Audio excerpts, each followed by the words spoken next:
You good? Yeah, I'm just waiting on you. Oh, okay. What's up, baby? What's up? Feeling good? Feeling good. New mics? New mics? New New balances? New balances? New hair. New hair. I've tried this out a few times on the podcast. Yeah. For anybody who's listening and not watching, I am a curly hair girl. Very curly hair girl. Born with these locks. Born and raised. Born and raised with these locks. I just have never embraced them. I straightened my hair for 28 years of my life. That's crazy. Yeah. And you probably went through that phase. Well, I mean, no, I didn't straighten my hair when I was a baby. But, like, you know what I mean? Like, teenage years to 28. Well, also, like, I think about that phase when, like, as millennials, like, I feel like every girl who used a straightener also had the wet to dry straightener where it's, like, advertised as, like, a Conair. Exactly. The con men. That's what that company and it's crisping. Literally just your hair could be soaking wet. That's all you hear.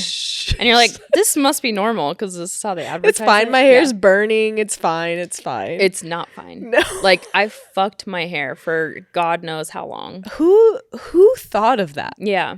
I don't know. That is insane. It's pretty crazy. Yeah. Like, or like how your hair would be curly.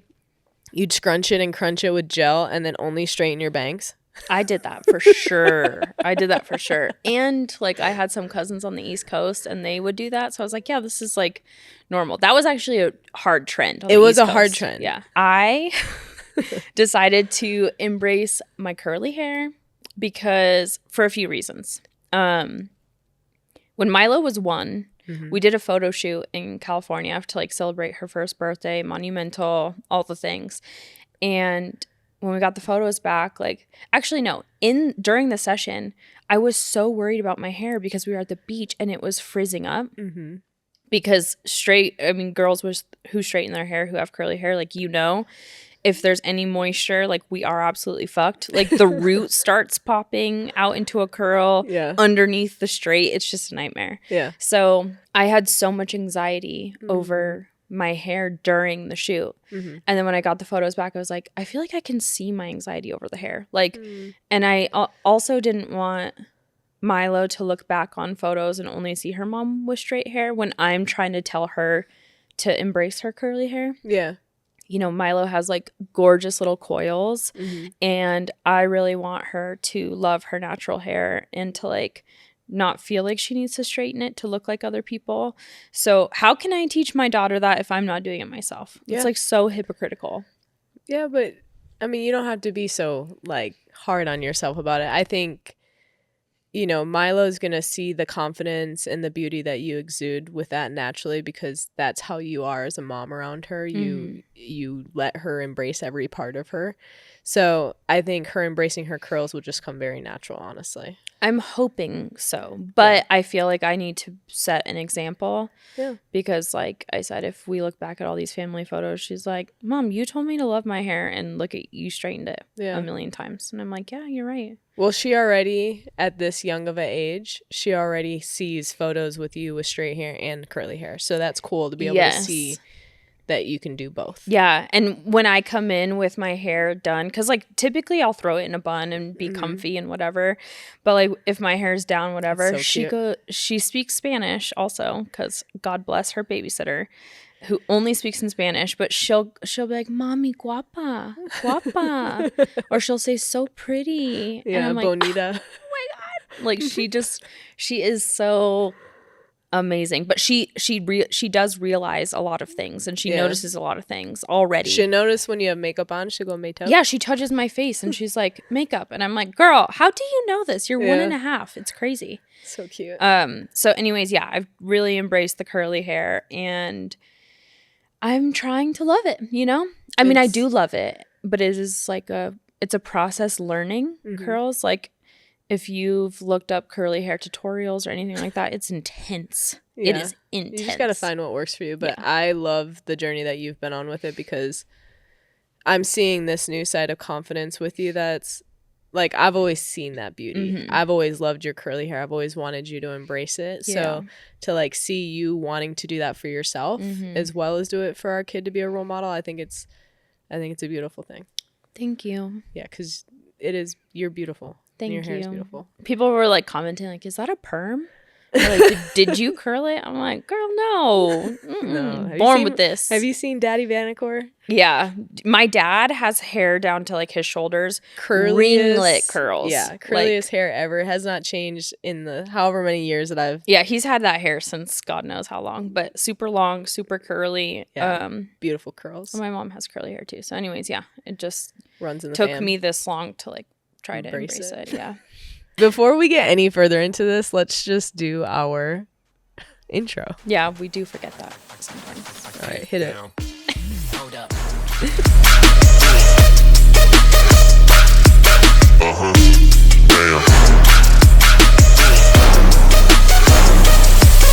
Hi everyone, welcome to the Queer Social. My name is Jess. My pronouns are she, her. And my pronouns are... Nope, that's not actually. So, oh my God, babe. You're coming out of retirement. I know. I'm coming. We both are. Okay. What's up, everyone? I'm Andy. My pronouns are they, them. There we go. Yeah. Nailed it. Yeah. So we are back from what feels like a whirlwind of 3-4 weeks, something like that. It's been a minute. We've had a crazy month. I would say month, yeah. And we just got back from California where we went and we did we went for work and we also went for my birthday. Mm-hmm. Let's start with my birthday, y'all. Okay. Yeah, Jess turned 30. I turned 30. That is crazy. Little baby. Yeah. Whenever I tell people I turned 30, they're like, "Oh my God, you're such a baby." I'm like, really? Because I don't feel that way anymore. You don't look 30 really? At all. No. I would think like maximum 25. I'll fucking take that. Yeah. Yeah. Yeah. Mm-hmm. I think you look great. Thank you. You're welcome. Anyways, yeah, I turned 30. I feel older, wiser, smarter, kinder. Can I ask you? Yeah. Like looking at your life now, like when we were younger, like are you where you want to be at 30 years old? I would say yes, in terms of like partner, family, good job, but I'm still figuring it out. You know, course. Like I am where I would hope that I would be. Maybe I wish I was a little more successful, but that's because I put a lot of pressure on myself for success. Yeah. But yeah, I think I did picture this. Like I did picture all those things. So patting myself on the back for getting here. I can pat you on the back later too. Just not, Yeah. I think a lot of people look at 30 as like an intimidating age. Like, oh, fuck, I'm turning 30. Or like, oh my God, I can't believe I'm turning 30 years old. But I think recently people have changed their narrative to be like 30 is like the best era. Like this is like when you know yourself more, and like, so they get you hyped for the 30 rather than like, the 30s. Yeah, the algorithm wasn't bumping like that when I turned 30. I know. That's true. I was having like a what have you done for yourself or like what have you done in your life at 30 years old when I turned 30. Yeah. And then I just realized that we are all on our own journeys and that I don't know. I feel like I've really kind of let go so much. Like, well, we'll see. When I turn 40 or 35 even, I'm like scared. Yeah. I'm scared of that. But you're feeling good right now. I'm feeling okay with the process so far. And I think it's a beautiful thing to like be able to say that we made it to 30. I didn't even think I was going to make it to 25, to be real with you. So like, so for me, it's like to look at my life where I'm at my age. I feel proud of myself for that. Yeah. I think you should be proud of yourself too. I'm proud of myself. Okay. Yeah. I think, I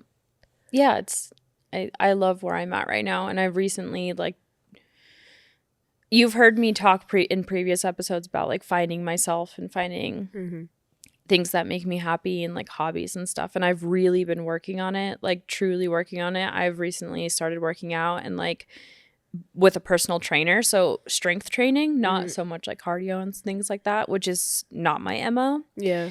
But I feel so good. Like if you were to have told me that I would be this girl. I'd be like, you fucking lying. Yeah, There's but no you way. always wanted to. I've always wanted to be Yeah. strong girl vibes, but I just have never done it because I was so intimidated by it. I was like intimidated by the gym, intimidated by the people at the gym looking at me, intimidated by form, doing it wrong. So I was like, I'm just not going to do it. I finally like did it for myself, signed up with a personal trainer, and I love it. And if I were to hear like people tell me like, oh, the gym makes me so happy, I love the gym, I used to be like, you're lying to yourself. Like, no one likes the gym. Like, you're in there to discipline yourself. But that's like my own unhealthy relationship that I've had to rebuild. And I love where I'm at right now, and it makes me feel good about my process that I'm like doing something for me, you know? And it took me a long time to even get here. I was so fucking scared of this, which sounds silly to some people, but it was like, it seems so far away, like unattainable, that I would like kind of like shyly reach for it. Yeah. Well, you'd like half-ass I'd do something. Yes. You'd I'd be go like, oh, I want 0 to to 100, and then but like that's not. It's a commitment, right? Yeah. And like you finally committed to like doing the work, putting the work in, and like doing the discipline, like getting discipline. That's very difficult to build discipline, especially in something that you're not naturally comfortable in as it is. That's very true. It's been really cool to see you like one, strive for that, but then also attain it. Like today you showed me your muscles in the shower and it was so fucking cute. Okay, babe. I was just a little shocked by what was happening with my shoulder baby, that's area. Like your body is like starting to change and like you're starting to see the effects of it, which is cool. And I've never seen change like that with my body. Like losing weight is something different than muscles. You're gonna be like bench pressing me soon enough. Let's do it. Kind of hot. Could be kind of hot. You never know. I'm here for it. Back to my birthday. We went to Disneyland, which was so fun. Let me just tell you something super fast. I was gonna say this isn't just a normal Disney trip. No. Like this is everybody showed up. Everybody. And it was so fucking cool because I mean not everybody, but we have a very small circle of friends that we've had for years. Mm-hmm. Like that was the same group in like for our wedding.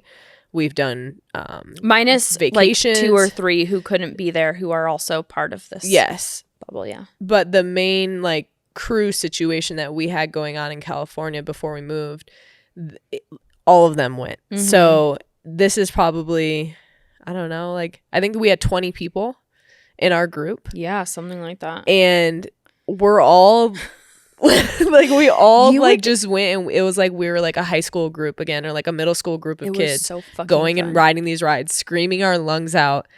And it was so funny because we all like had like raspy voices.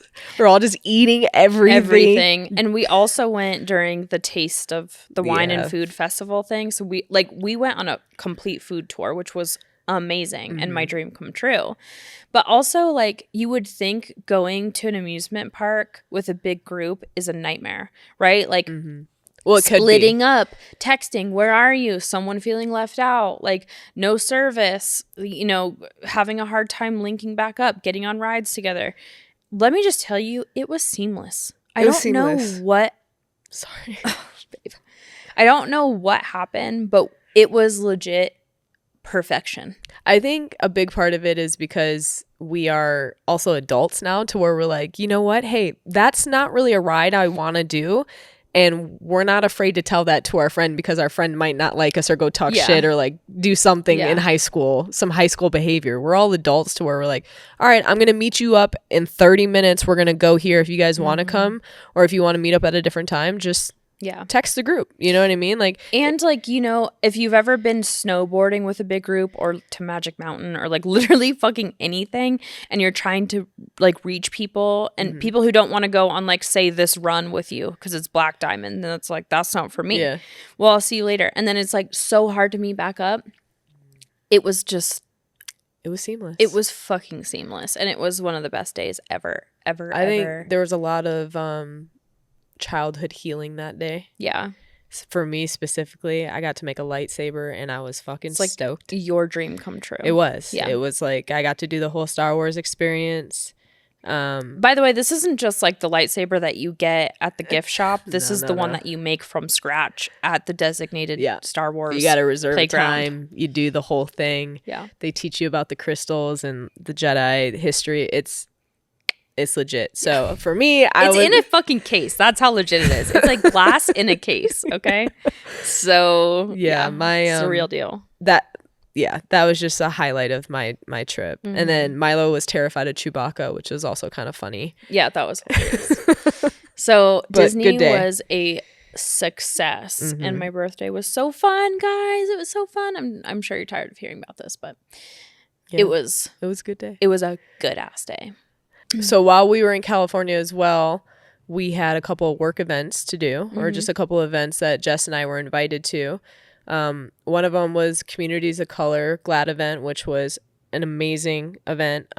So the event was for Black queer creators, which was really, really cool. I was a +1, just a +1. Okay.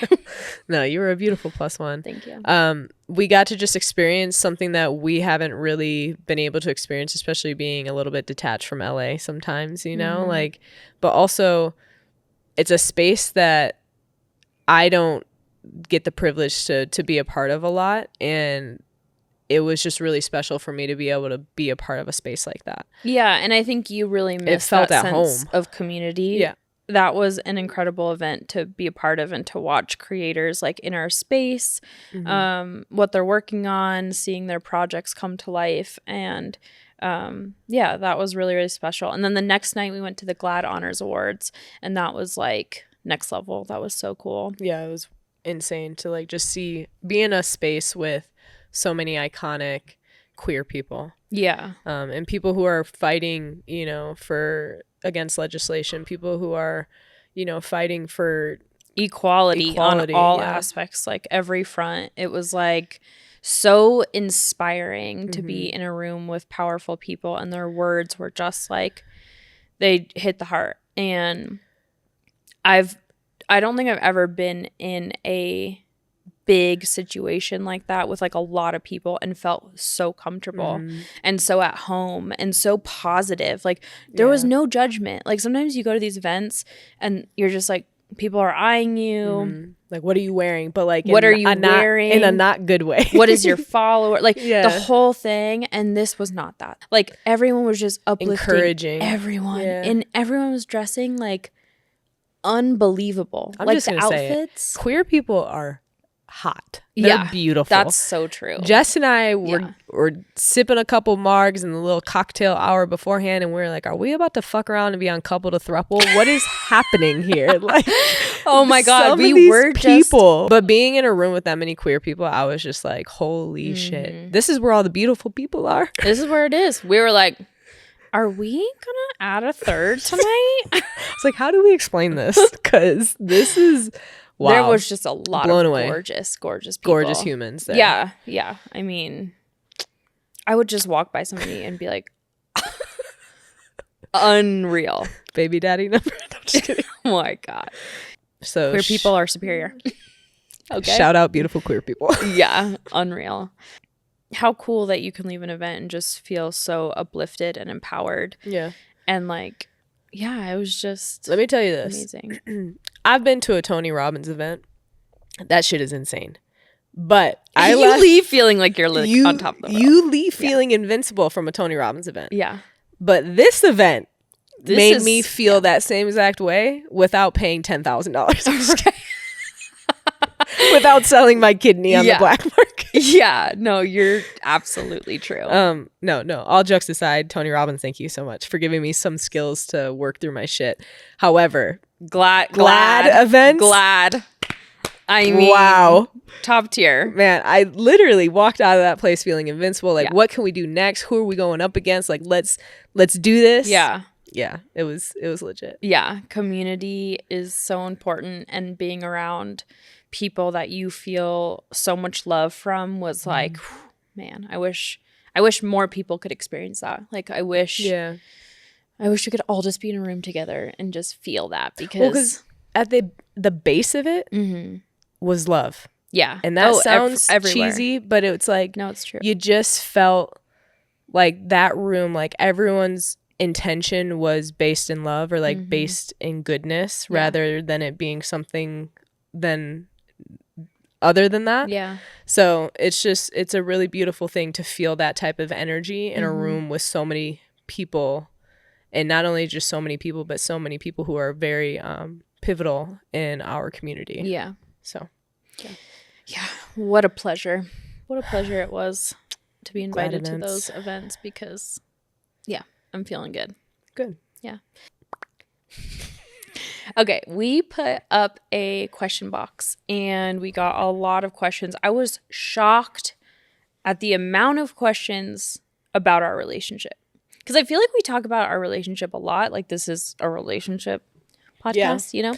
Yeah. So I feel like people are I guess I'll just never get past that comment of somebody being like, can you not talk about your guys' self? So I'm like, can you just like not you're in the wrong place, honey. Watch our podcast. Yeah, because we only talk about ourselves. So you should go. Talk about our experiences being in a queer relationship, our life, things, whatever.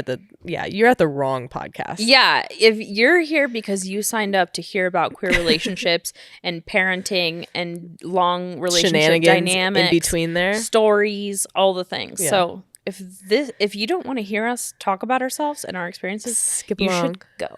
Okay. You should go. Okay, so what do people want to know? People want to know about us, okay? People want to know about how we have done almost 11 years together, and how we have like started a family, like all those things. This is question 1. A lot of edibles. No, shut up. So annoying.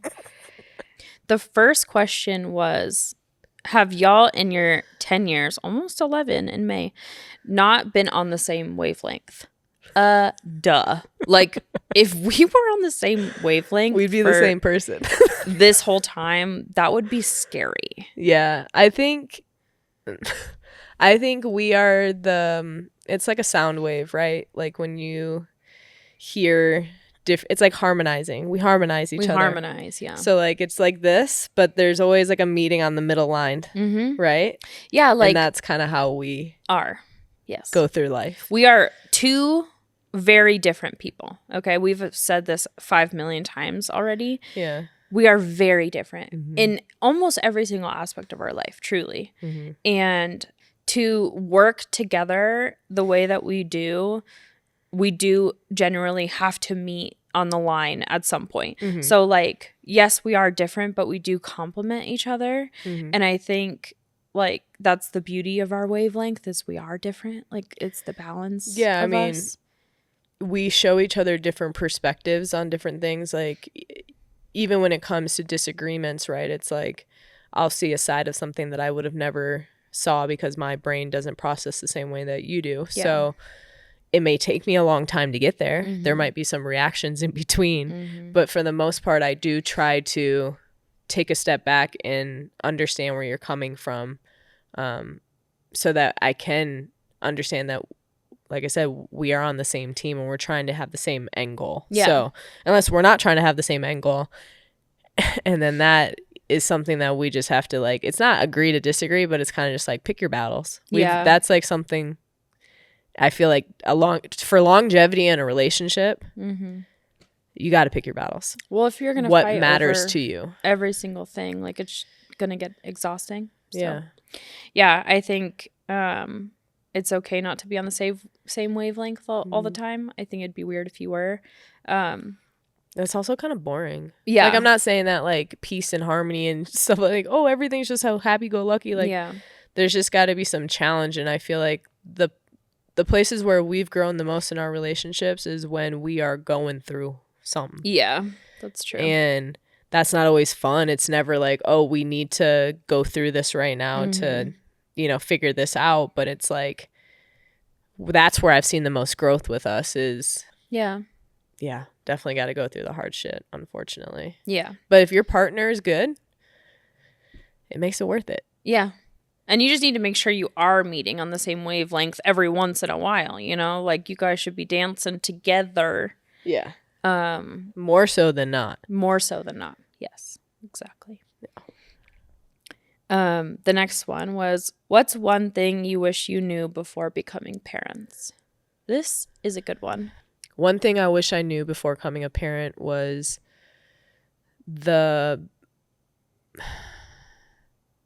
you lose this sense of autonomy of yourself. And I think that for me, it was really challenging to know who I was during that stage of losing myself, because it's like shedding an old version of myself and becoming a new version. Yeah. Not saying that those things from the past aren't still who I am, but they're not the part of me that's being focused on right now. Yeah. Right now, I'm focusing on being a parent. I'm building that version of myself as a parent, where I've let go of being more, I guess, centered on myself, more self-centered before, because I didn't have a different priority. I was my priority. Yeah. And I still am, but I also understand that I have a little human that depends on me. So sometimes I need to put my shit aside. And I think that that's been difficult for me in general, because I have a hard time focusing and analyzing my own shit and knowing that what I need to work on. And having a kid is the biggest mirror you can have of the work that you need to put in on yourself. So yeah, I would say just like that sense of autonomy has changed. You know, it's not just about you anymore, and it's not just about me and you. So I think if I would have understood that a little bit sooner, then I don't think I would have held on to it or been so lost and been like, okay, this is okay.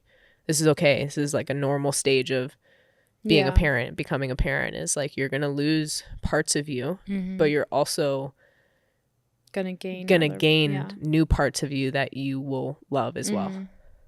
And I love that you said that, because I know in the beginning it was really scary, and up until kind of recently, right? Like, I mean, it still is. It still is, of course. But like, knowing that it's okay that things are changing, like, and it doesn't necessarily have to be a bad thing. It's just kind of refinding the balance of it all. Because like, you're essentially learning a whole new life, you know? Literally. Yeah. And I think it sounds dramatic, but that's actually what's happening. Your life is not the same anymore. No. For the best reasons, and sometimes reasons that you wish you could have held on to. Like, it's all, they can exist together. But it is like a stark change. Like, it happens very fast, very abruptly, and you're just supposed to be okay with it. Yeah. And like, I think that part too, like, messed me up for a while, is because of the amount of guilt I had about You're like, that. but I'm not okay with it. Like, I'm grieving things. Yeah. And I think that's fair to say. Yeah. Like, just because you have, like, literally overnight when that baby comes out, your life flips upside down. And again, for some of the best reasons ever. And then also for the reasons that people are less likely to talk about because they feel guilty saying it. But your life is fucking different from the moment that child takes their first breath. Yeah. And it is hard to grieve your sense of autonomy and freedom and your relationship, what it was versus what it's going to be now. Yeah, that's a whole nother component. It is. Right? Because like, you have your autonomy of yourself, but then you add in the person that you have this child with, and a lot of people, I don't think, analyze the fact that your relationship is no longer going to be the same either. It's not. Yeah. It's absolutely not. And I think that is, again, something like people don't really talk about because they feel guilty, or they're like, they don't want to say it out loud and make it's like controversial, because it's like, well, your relationship should come first, or you should come first, and then everything else, your kid comes after. And it's like, look, to each their own. But the way that we've parented so far, it's not that. Like, for me, it's Milo, my relationship with you, and then me. When before it was me, my relationship with you, right? So, and the idea of a child. Yes. Everyone's idea of that is going to be different, and it is a bit controversial because some people believe, like, the partner comes first and then the child comes first or second. And that's not my belief system. I think your child needs you and you are their only source of love, protection, comfort, all of those things. So it's like, well, if you're not putting them first, like they have to wait to get it. So like, yeah, my perspective of it is different. I also feel like too, it comes in phases, right? Like just because you're not my priority, my number one priority right now, doesn't mean that you won't be exactly at a different stage in our relationship. We could get back to that, right? Like I look at your parents now to where like they have this sense of freedom because their kids are all out of the house. Their kids are able to, they have their own autonomy. They have their own families. They're starting to have their own families, right? And now your parents get to go like frolic. Yeah. So it's like they're fucking frolicking. Yeah. I mean, they still have to, be parents. They show up for us whenever we need them. So Very like true. it's amazing, but it's like at the same time we have that, or they have that independency. So it's like hopefully we don't have to wait until that's 20 years down the road. But I hear you in saying like it can come at other times. Yeah. And I think we just need to remind ourselves of that and understand that because it can get lonely at times, I think. Yeah, for sure. Especially if you crave that attention and like then adjusting to not getting as much attention because now your child is getting that attention.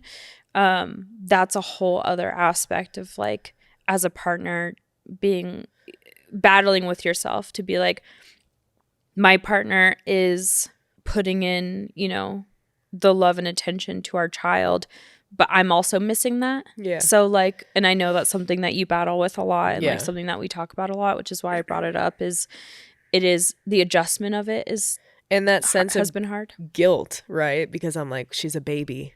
Like, yeah, you're like, she's my kid. Yeah. Like for me, I know that was a big sense of like why,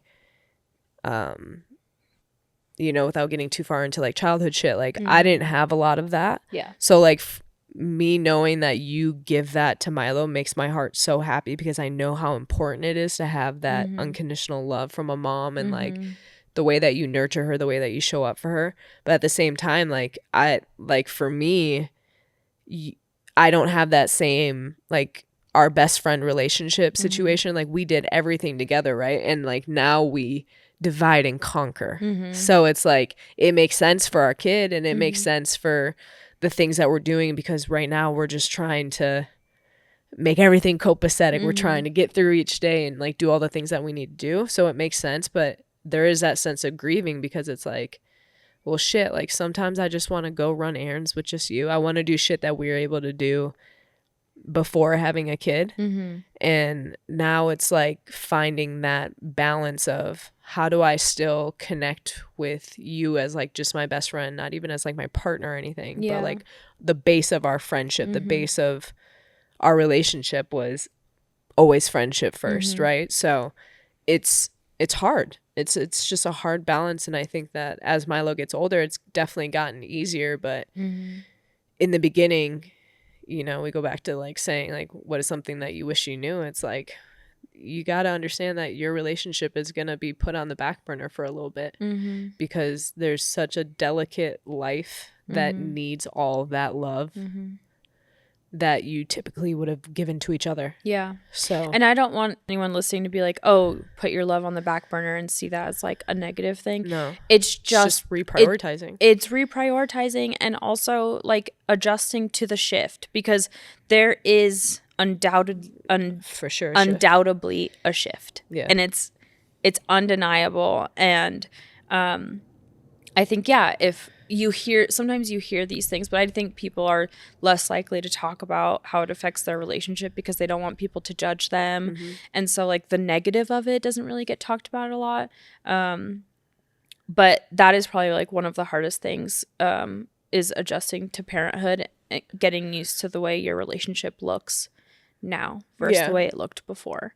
So I think my answer to this would be that this is my own personal experience, but I lost sense of myself. Yeah. I also gained sense of myself because I've always wanted to be a mom, and like this is what I was fucking made for, and this is what my whole life has brought me to like this point, and I'm blessed and just like over the fucking moon about it. But there is this one aspect that I didn't know would happen because I just thought, because I want to be a mom so bad and this is like my identity, I feel like, then I didn't think this aspect would happen, and that is a sense of losing who I was or like who I thought I was. Yeah. And having to get to know this like new version of myself. And I think recently I've given myself permission to not feel like I have to be the old version of myself, because I'm not. Like, I'm not that person anymore. I've changed in a lot of good ways. And now I get to meet and like learn this new version of me. And I think once I've given myself permission to like, I don't have to be that person, then it's allowed me to step more into the person I am today. And I think I went through a phase, I think we've even talked about it on here, is like I went through that phase of being terrified. Yeah. Fucking terrified. Being like, I don't know who I am. I don't know what I like. I don't know anything. I just know I'm a mom and a wife. And that's it. Yeah. You know? And it was a really scary place to be. And it took a lot of courage for me to figure out like the steps to take to get to where I'm at now, to be like, I get to relearn myself. Like, nice to meet you, Jessica. Like, this is new for me, you know? And I am redefining myself in a lot of different ways. So I think it's okay to be scared that you feel like you lost a part of you, because you did. And you're changing and you're evolving. And that can be scary for people. But I really didn't know that I'd be battling with myself. In the sense of like lost identity, because I thought just being a mom was supposed to be my identity. Yeah. So then once I became a mom, I was like, wait, but this is it. Like, this is supposed to be it. I'm supposed to be like the happiest I've ever been. And I am happy, of course. But like me truly, like my heart, my soul, I'm like, what's happening here? What's happening with me? It's like more of an identity crisis than I could have ever imagined. So. Yeah, I feel that. Yeah. I think we're at different places in our journey, but I definitely feel, identity crisis. for sure. Yeah. And just to say that I don't even want to say figured it out. I have not fucking figured it out. I'm figuring it out. Yeah. But it's fucking hard. I think that there are two sides of the coin also. Like when it comes to things you wish you knew, is in terms of our relationship, like the two sides of the coin that you hear often. One side is, I've never been more in love with my partner because I'm watching them be a parent. So it's like, it's all those videos you see on social media. It's like, I've never loved you more than I do now watching you be a parent. But also the other flip of the coin that people don't fucking talk about is what we're saying right now, is like, your relationship changes. Yeah, I've never wanted to throw a pillow at the back of your head more. Okay, honey. You're so sweet. No, but you know what I mean? I don't think frustrations wise, like you don't realize how many differences you have and like how different you view things or think something should go until you're taking care of a kid. Yeah, because the way that your parent, like you have to be on the same page while parenting. And like when you're two different people, that is hard. Granted, we've done a fucking amazing job meeting each other where we need to be met for Milo. Yeah, for sure. And I'm so proud of ourselves, because I think people who are very different can often have a very opposite way of parenting. Yeah. And some people don't even have these conversations. They just about parent how one way and then parent the other way. Until they're in it. And then you're like, okay, we're opposite here. Yeah. And we align on a lot of levels, but there's also some that we have to meet each other.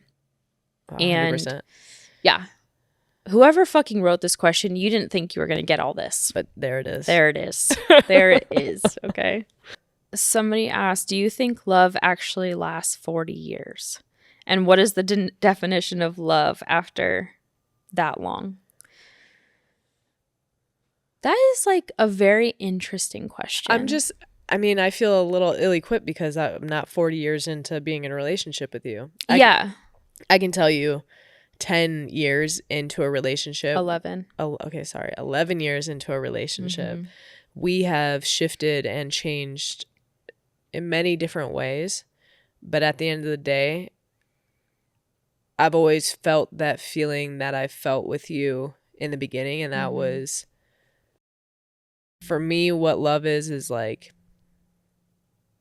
this undeniable connection. Also, this feeling of safety and no matter what I want to talk about. And this comfortability of just being like, I can bet on it that you're my person. Yeah. You know what I mean? So for me, it's like this many years later, like, yes, we've changed as people and we've gone through things that have evolved and, you know, whatnot. But at the base of it, like, my feelings for you are still like, there's nobody else I want to do this ride with. Yeah. Like, you are my ride or die. Yeah. I feel the same. And I think that's what love is to me. It's just like, you're my passenger princess I want for life. Don't want nobody Buckle else. up, baby. I'm not going anywhere. So, Yeah. Yeah. Thank you. Yeah. I love you. I love you too. I agree in terms of like, we haven't been together 40 years, so it's hard to answer, but I do think love can last 40 years. Of course, I've seen it with my parents. Like, my parents have a really beautiful love that I look up to. Is it perfect? No, it's not perfect, but they are dedicated to their love every day. They choose it. They choose. I think that's an important thing too. Yeah, they choose. You have to wake up and choose your partner every day. Yes, yeah. And if you make that conscious decision, then that's all you. Yeah, then you'll put do. the work in. Yeah, that's the thing. Like, you know, I've said it before and I'll say it again. Like, I'm willing to ride the ride. Like, I'm on the wave with you. And I think if you, like you said, choose love, then it can last however long you want it to. And hopefully it's a good, healthy love. Yeah. And hopefully you're able to pivot and meet each other where you need to be met. And I think if you're willing to like evolve and grow together, then it can definitely last as long. But I also think on the flip side of that, I think there's also a lot of pressure to stay in love with somebody. And like the thought of feeling like you can't leave or you can't fall out of love with somebody.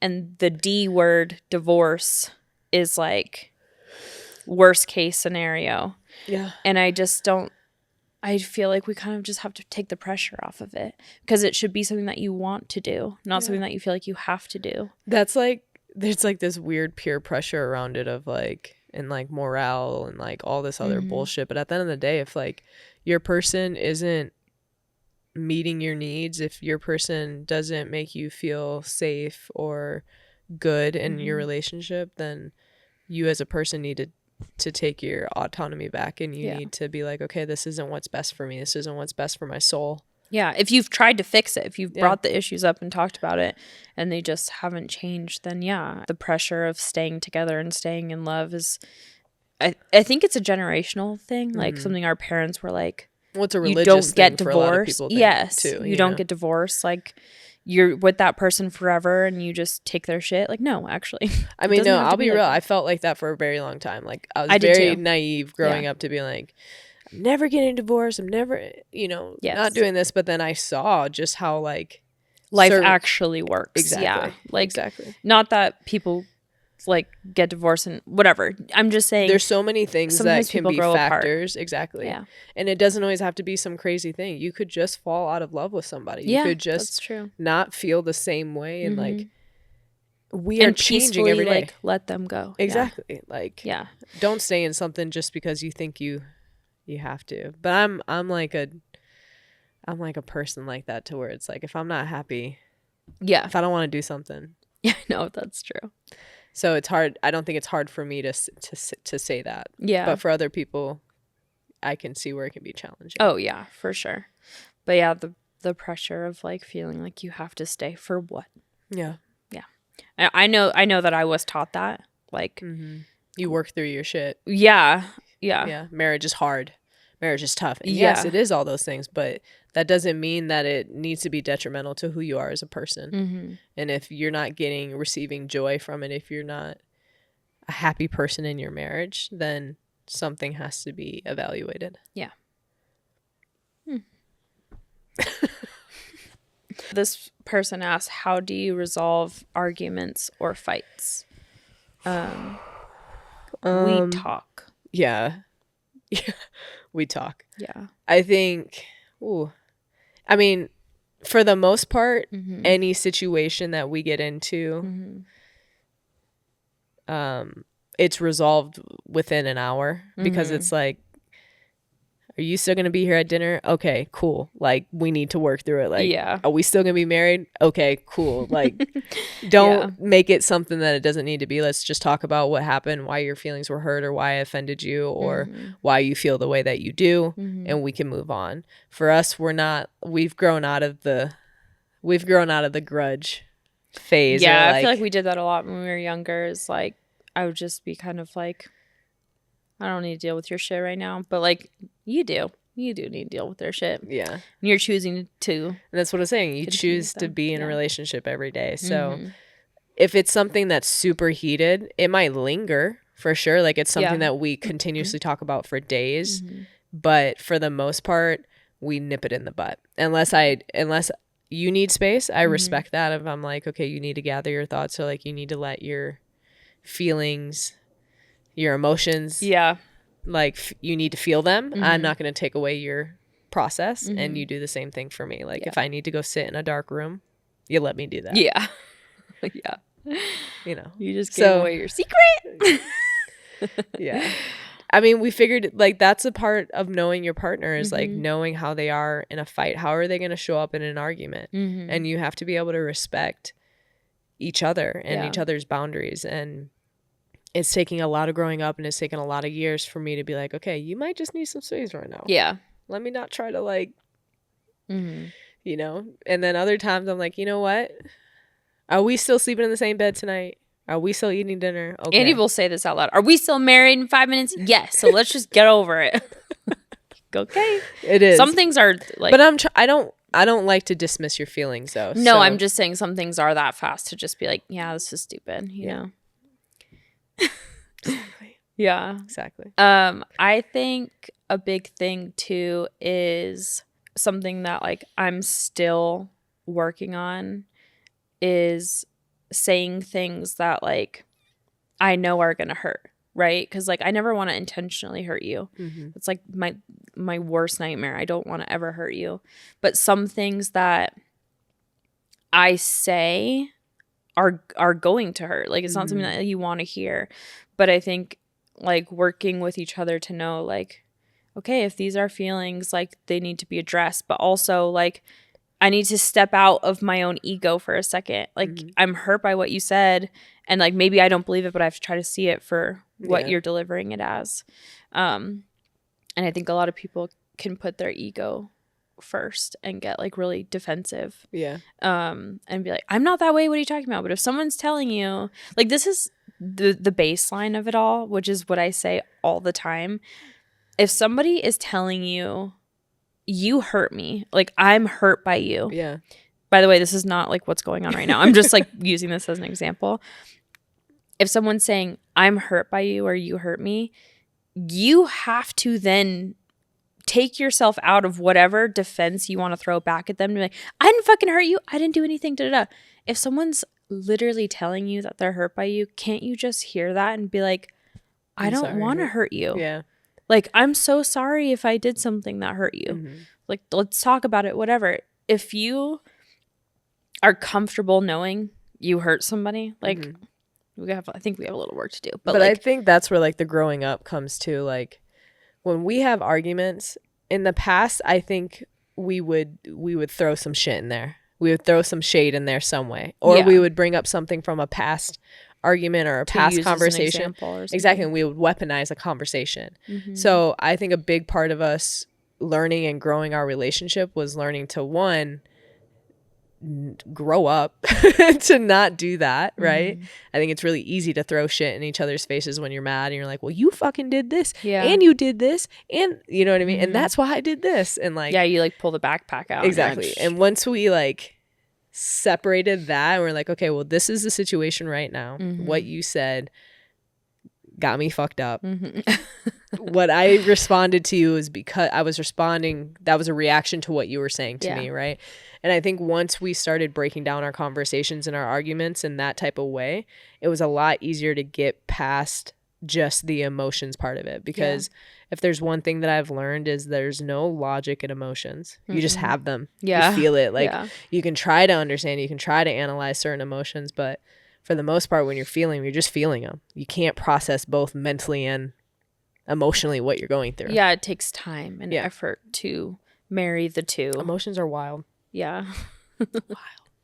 The next question is going to be on a lighter note, and it actually has nothing to do with like our relationship, but this was one I did want to throw in there. Okay. What advice would you give to a newly out lesbian who came out late in life? Have fun. Have fun. Yeah. Have fun. Yep. Explore, and don't feel like you have to know everything. Yes. Because I'm telling you right now, nobody knows how to do anything when you're doing it for the first time. Yeah. Yeah. You're just learning as you go. I mean that in so many different ways of take it how you want it. Being queer, like everything, you're always going to have a first experience of something. So don't take things too seriously and just enjoy the embrace experience. The culture. Yeah. And watch the L Word. Oh my God. I think my advice would be don't shame yourself for feeling like you should have come out sooner or that you like wasted time or whatever. Like you're here now, baby. That is all that matters. And now it's time to fucking figure it out, you know? Yeah. Like now is the time where you get to have fun and experience, but like don't shame yourself to be like, I should have known this 10 years ago, or if I only left my husband, you know, 10 years ago, I would maybe have like a wife and kids or whatever. Yeah. Like all of those things, I think just to get where you're at now in the process is major. Yeah. And like you should be so proud of yourself. And respect your journey. Yeah. You know what I mean? Like, but welcome to the team. Welcome to the team. We're glad you're here. Yeah, be really proud of yourself for just getting here. You know, like now's the fun part. We all have our journeys. Every queer person, we all are where we are in our life because of our journey. So yours might have, it didn't take you longer. It took you the right amount of time. You're where you are supposed to be. Yeah. So just embrace it and don't take things too seriously, and don't think you have to fit a stereotype either. Yeah. Just be you and love who you want to love. Yeah.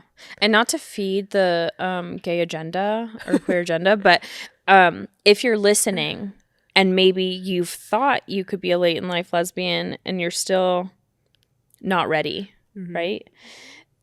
Just know your time will come if you wanted to.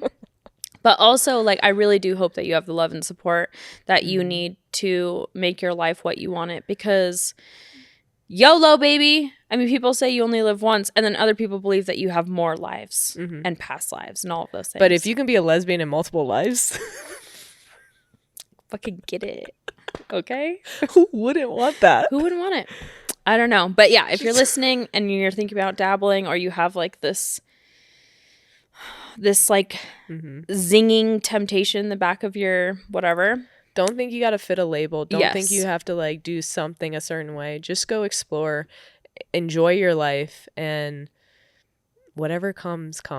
Also, something that whatever comes.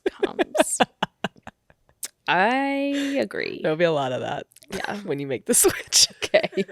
I also think that sometimes it's easier to explore when you're out of your environment. Go travel somewhere. Yeah. If you can do this, or you have the opportunity to like just go stay with somebody, I don't know, whatever. go travel somewhere and be this version of you that you've wanted to be but felt like you couldn't be in your hometown or under your parents' roof or fucking wherever. Give yourself the freedom to try. And sometimes that's way easier to do under the microscope of people that know you or might potentially judge you for it. Like, if way harder to do. Yeah, it's way harder to do. Like, for example, it's way easier for you to be taped, having tape on your chest around a pool of strangers than it is around my parents. Like, that is like... Yeah, it's way harder. It makes me sad though, like for you to say that, because I love your parents so much. Just anybody in general. Yeah, like your parents, my sister. But you know, like, it's whoever. fucked up. It's like this weird shame that I might feel from them, or like them making them feel uncomfortable. Exactly. Yeah. Yeah. It's something that like people. This is some real shit, babe. Like people deal with this stuff all the time. Yeah. Is like feeling like it's harder to be yourself or to like express yourself around people that think they know you or have an idea of you. Yes, have this idea of you, and you're going to change that idea a little bit or whatever. And it's taken the moments of bravery to like get to where you are now to be like, I'm going to do this. And it's fucking hard for me. And I don't know why it's so hard for me, but it is. Well, I think that's why there's so many people who go away to college and then they're like, oh, wait, I'm gay? Shit. This explains. Girls' locker room, here we go. Do you know what I mean? Like, it's literally not disassociating, but it's having the openness to be able to explore. Because if you're around people who don't allow you, or not even... sometimes don't allow you, but maybe you just think that they're judging you. Do you know what I mean? It could be that too. Internalized, Yes. And so if you have a want to just like see who you are, what you like, what you want to do, all those things, maybe go on a trip if you can. Maybe just change your environment a little bit. Yeah.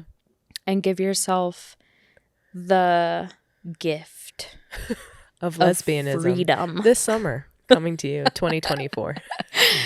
Oh, we should host a retreat, a camp, a lesbian camp. But like, secret lesbian camp. Would be so fun. Or like, we should just host a lesbian pool party. Not everyone loves a pool. Self-conscious girlies. No, like I mean, I'm one of them. I'll probably be one of the persons with the fucking tank top on underneath a cabana eating food with my edibles. Yes. But there's that part of the pool party Eliminate as well. The pool. I think like camping. Camping brings out like camp stories, camp vibes, like friendship, comfort, fire, connection, all those things. You guys camp. I'll make sure there's glamping as well. Yeah. Queer camp coming sometime soon. Maybe. Somebody fund this shit and we'll host it. Anyways, thanks for coming today, guys. This was something. Yeah, thank you for the questions. They were a little invasive. No, I'm just kidding. No, not invasive. No, they're not, we're open. They were. They made us go introspective with ourselves, though, and like our relationship. And these aren't things we just talk about randomly. So yeah, it's nice to be put in the situation. Discuss. It's always cool to like get something that like brings out a conversation we wouldn't necessarily spark between ourselves. Yeah, and if you can't sit down and do a podcast with your partner, maybe grab like a deck of cards, like the "We're Not Strangers" cards, or like anything along those lines, and go on like a little car picnic date or like picnic, I don't know, something, and just pull cards, like questions that prompt you to have deeper conversations, because sometimes it's needed. Yeah. And last thing, when we give our opinion on things and stuff, like we don't know it all. Like our relationship, our marriage, everything like isn't perfect, and people always say like your goals. Thank you.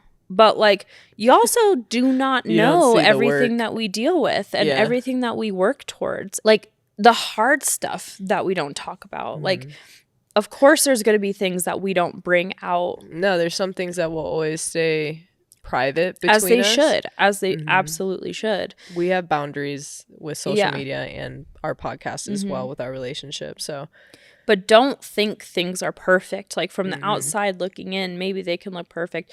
Maybe we sound like we are the fucking gurus of love. But like we have so much going on in our relationship, and we choose ourselves and we choose to work and we are always going to do what's best for us together and what's best for us individually. And I think that this is just another reminder that like social media can glamorize so much shit. It can be a facade. It could be a fucking facade. Like, and we really do try to keep it real on this couch when we sit down and we're talking into the mics. Like, this, it's genuinely, it comes from like our hearts, and we do talk about hard shit that like maybe others are a little too scared to touch on. Yeah. And I'm really proud of us for doing that.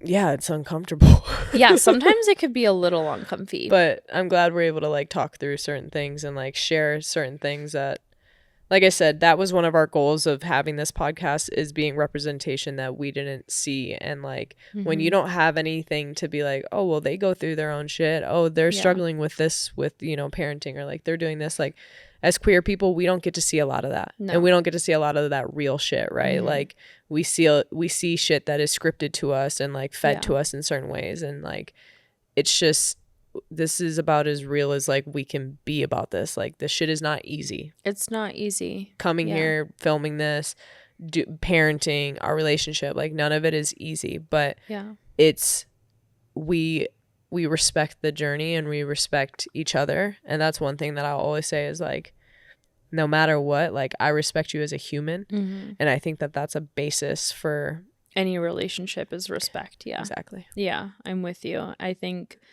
you can build on respect, but if you are lacking that, that is literally a relationship killer. Yeah, it's the one thing that you need. So anyways, thanks for coming, guys. Thanks for that was so sweet doing this like therapy session with us, and for honestly giving us the space to do it. Like we wouldn't do this if we had no listeners. You know what I mean? Like if we had like fucking 5 listeners, like, well, sayonara. we would do it, just wouldn't post it on YouTube and stuff, but these conversations would still be happening in some sense. They'd be happening for sure, like with us, but like no. So like this would not be possible without people listening. And thank you for showing up for us. Yeah. Also, you know, and giving us the space. And y'all, if you like what you're hearing here, it helps so much to share it on your story. Send it to a friend, tag us, whatever you can do. Comment on the YouTubes, comment on whatever you DM us, reach out. We have some DM chats going. We love chatting with you guys. Like it's a form of connection for us too. And this whole experience is just, I mean, we feel honored to have a space here. Yeah. So yes, if you could share us on your stories, tag us, that is like, subscribe, comment. All those things. Yeah, all those annoying things you have to plug at the end. Thank you guys. Thank you guys. Yeah. We'll see you next time. See you next